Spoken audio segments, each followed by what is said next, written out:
One of the easiest gaps to fill to create more sales in any business, whether it's for you or for someone else, is understanding someone's pain points. And this comes from asking questions, right? We have two ears and one mouth for a reason. You have to listen more and talk less. How important has it been for you, but more importantly, the people that are listening to this, how important is it for them to understand the pain points of the person that they're connecting with and talking to and building the relationship around?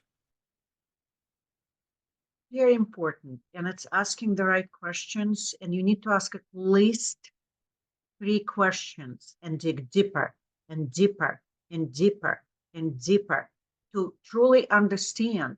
Because at first it might be, the cost, right? They want a cheaper solution. Everyone wants cheaper solutions.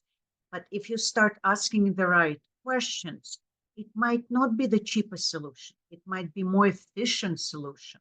It might be faster or AI enabled or whatnot.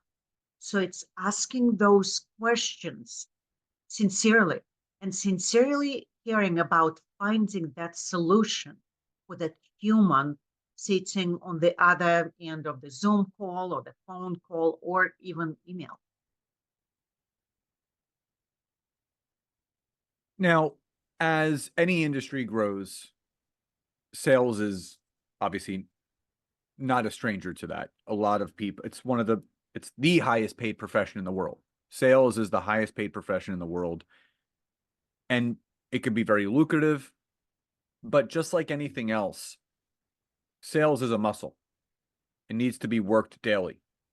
I love going back to the quote that T. Harv Eker says, and he says, every master was once a disaster. In the very beginning, you're going to be really bad.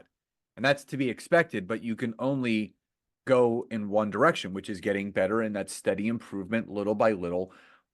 For you, what area of sales did you struggle with most in the beginning that has now become more routine, more structured, and almost a strength